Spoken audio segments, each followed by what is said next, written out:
Welcome back, everyone. I'm Mary. I am John. I am looking out the window here in Columbus, Ohio, and it is another freezing gray morning. The snow is turning to ice on the roads. It really is. I had to scrape my car windshield for 10 minutes just to get to the studio. Those Ohio winters can make you want to stay in bed all day. That heavy, tired feeling is actually exactly what I want to talk about today, but not about the weather. I want to talk about the heavy feeling of learning English. I understand. Many people listening right now are probably holding a warm cup of coffee before their shift at the hospital or the warehouse, feeling completely exhausted. Yes, and they open their English notebook, look at the vocabulary words, and their brain simply says, "No more. I cannot do this." It is a very quiet pain. We talk a lot about grammar and methods, but we rarely talk about the emotional weight, the fear that you are never going to be good enough. Exactly. Let us be honest about what is really happening. It is not just about passing a test. It is about survival and identity. Right. Here in the Midwest, the economy is shifting. The old manufacturing jobs that did not require much English are disappearing. Everything is moving toward healthcare and tech. And if you cannot communicate clearly, you get left behind. I know listeners who have 20 years of professional experience in their home country, but here they feel invisible. That is the deep frustration. You are a smart, capable adult. You have a great sense of humor. But when you speak English, you feel like a child. You lose your personality. And worse, there is this quiet insecurity about aging. People think, I am over 40. My brain is getting slower. It is too late for me. I hear that all the time. The fear that younger people will easily replace them because they learn faster. But Mary, that is actually not true. Wait, really? Because everyone says children absorb languages like sponges. That is a very common myth. Scientists who study linguistics have found that adults are actually better at learning complex grammar and vocabulary than children. That goes against everything we usually hear. Why do adults struggle so much then? Analytical. Because adults have less free time, and more importantly, adults are afraid of making mistakes. A child does not care if they sound silly. An adult feels deep shame. That makes total sense. Adult brains have highly developed pattern recognition. We already know how language works. We just let fear block the process. Exactly. There's another fascinating fact. It is called the silent period in language acquisition. Sometimes your brain is learning, but you cannot speak yet. The silent period? Tell me more about that.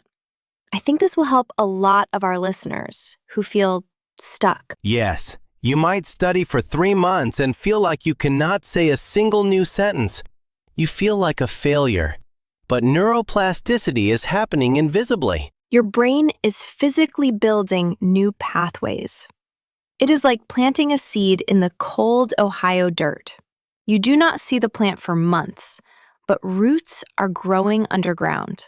That is a perfect comparison. If you stop watering the seed because you do not see leaves, the plant dies. If you quit English during the silent period, you lose all that hidden progress. This brings us to those days when everything feels too heavy. You are sitting at the kitchen table, looking at a textbook, and you just want to cry. I have been there. You feel the pressure of bills, the pressure of your family relying on you, and English feels like an impossible mountain. What should a listener do in that exact moment? When the frustration is so high that they are ready to close the book forever. First, close the book. Seriously, give yourself permission to pause. A tired brain cannot absorb new information. It is like trying to pour water into a glass that is already full. I love that. We think resting means we are lazy, But resting is actually part of the learning cycle. It is necessary maintenance. Sleep is when the brain organizes the vocabulary you learned that day. If you are stressed and sleep deprived, you are fighting your own biology. So, rest today. But what happens tomorrow? How do you start again when you still feel intimidated? You shrink the mountain. Do not tell yourself you need to study for an hour. Tell yourself you will study for 5 minutes. Just 5 minutes. 5 minutes seems so small. Will that actually help someone achieve fluency? Consistency is much more powerful than intensity. 5 minutes a day creates a daily habit. Your brain starts expecting English every day. A 2-hour study session once a week is actually less effective. That removes so much pressure.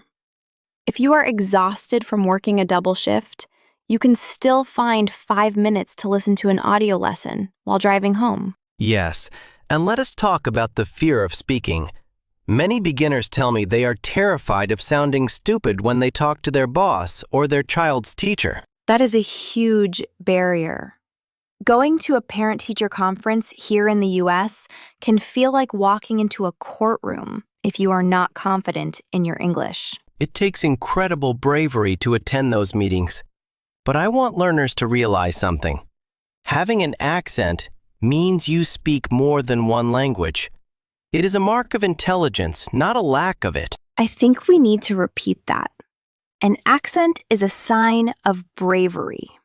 It shows you stepped completely outside your comfort zone. Do not let perfect grammar become the enemy of good communication. If you forget a word, use your hands. Describe it. People care about the connection, not the perfection. But what about those unkind people? We have to be realistic.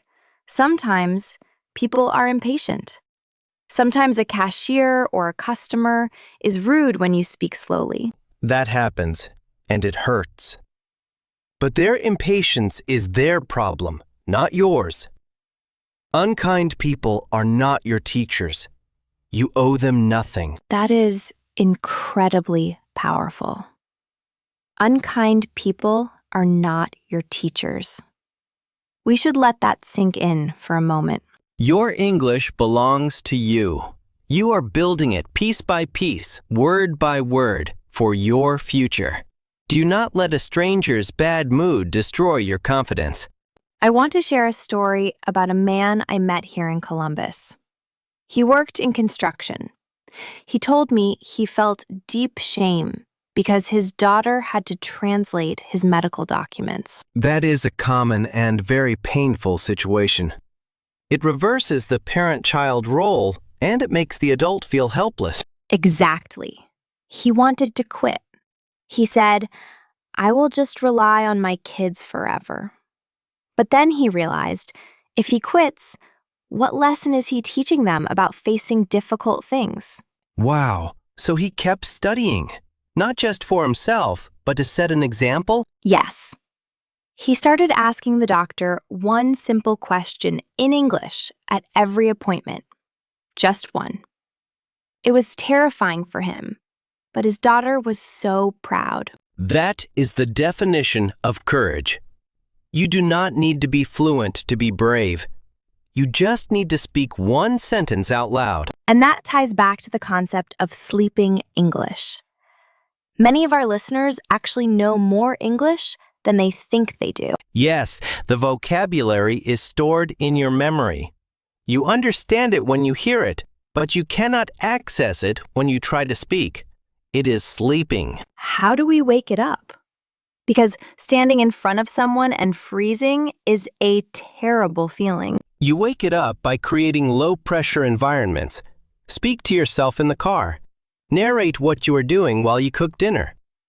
Build the bridge between your brain and your mouth without anyone watching. Talking to yourself in the car. I actually did that when I was learning Spanish. It feels a little crazy at first, but it works. It works because you are practicing the physical movement of the language without the social anxiety. Anxiety blocks memory retrieval. When you are calm, the words come back. Anxiety blocks memory. That is a crucial point. If you feel panicked, you are not stupid. Your brain is just temporarily locked by fear. Exactly. So take a deep breath. Say, "Excuse me, let me try that again." Most people will gladly give you the time you need. We are reaching the end of our time today, but I want to make sure we leave our listeners with a clear message, especially those who are thinking about giving up this morning. My message is this: you are capable of doing difficult things. Do not let a bad day convince you that you have a bad brain. You are simply walking through a heavy storm. And storms eventually pass. Rest your mind today if you need to. Drink some warm tea. Watch a movie in your native language to relax. But tomorrow, open the book again. Learn just one new word. Make one small step. The door to your new life is heavy, but you have the strength to push it open. Thank you, John. To everyone listening, we see your hard work. We know it is not easy, but we believe in you. Please do not give up. Keep going, one word at a time. We are walking this path with you.